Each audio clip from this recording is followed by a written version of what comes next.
अधिक पूजा पाठ करने वाले दुखी क्यों? बहुत बार ऐसा देखने को मिलता है, जो ज्यादा भगवान की पूजा पाठ करता है वही सबसे ज्यादा दुखी होता है।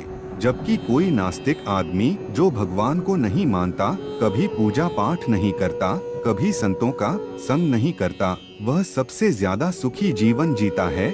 यह सब चीजें देखकर कभी कभी तो ऐसा लगता है कि भगवान ही गलत है, भगवान का न्याय ही गलत है।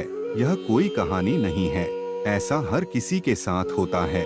चलिए आज मैं आपको इसके पीछे का कारण बता देता हूँ। आखिर क्यों भगवान को मानने वाला व्यक्ति सबसे ज्यादा दुखी होता है।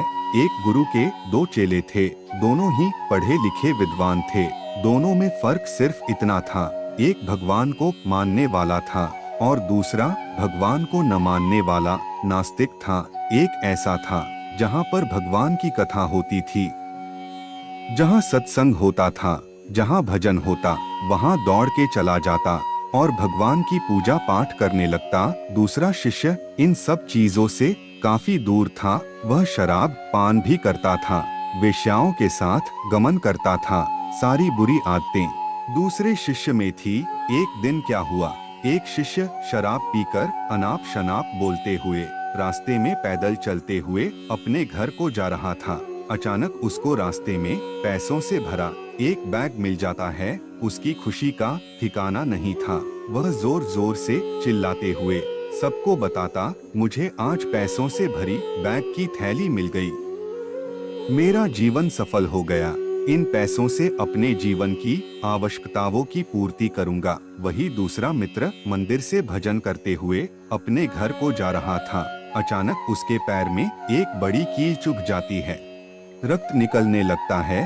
ठीक उसी समय दूसरा शिष्य भी वहीं पहुंचता है और हंसते हुए उसको बोलने लगता है, क्यों तुम ही हो ना जो सबसे ज्यादा पूजा पाठ करते हो, भगवान का भजन करते हो, क्या दिया तुम्हारे भगवान ने तुम्हें? मुझे देखो, मैं कभी मंदिर नहीं गया, मैंने कोई भी काम अच्छा नहीं किया, मेरे घर में भगवान का मंदिर भी नहीं है, मैंने कभी अपने घर में सत्यनारायण की कथा नहीं कराया, भगवान के सामने कभी माथा नहीं टेका, फिर भी मैं कितना संपन्न हूँ, अमीर हूँ, मेरे पास पैसों की कोई कमी नहीं है, सबसे ज्यादा सुखी जीवन में ही जी रहा हूँ। अच्छे शिष्य को उसकी बात चुभने लगी। उसने मन ही मन विचार किया, हाँ यह तो सच बोल रहा है, मैं कितना पूजा करता हूँ, मैं कितना भगवान को याद करता हूँ, फिर भी मैं इतना दुखी हूँ और वह कुछ नहीं करता, फिर भी कितना सुखी है।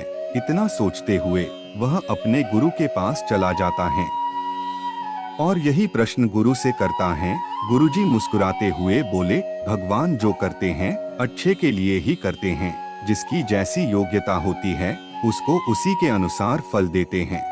अब तुम्हारे प्रश्नों का उत्तर तुम जानते हो। भगवान ने तुम्हारे पैर में कील क्यों चुभाई और उसको पैसों से भरा हुआ बैग क्यों मिला? सुनो, तुमने पिछले जन्म में बहुत पाप किया था, इसलिए तुम्हारी आज मौत होने वाली थी। तुम बच गए क्योंकि तुम मंदिर गए थे, तुमने भगवान की पूजा की थी।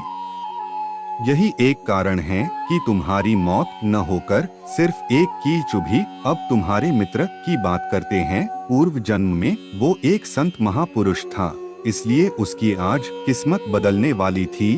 करोड़ों की संपत्ति का मालिक बनने वाला था, मगर इस जन्म में उसने कोई भी अच्छा काम नहीं किया, इसलिए पूर्व जन्म के फल के अनुसार उसको थोड़े पैसे ही मिले, जबकि वो अरबों के संपत्ति का मालिक बनने वाला था। भगवान को दोष देना छोड़ दो, अपने वर्तमान के समय का सदुपयोग करो, भविष्य अपने आप सुधर जाएगा।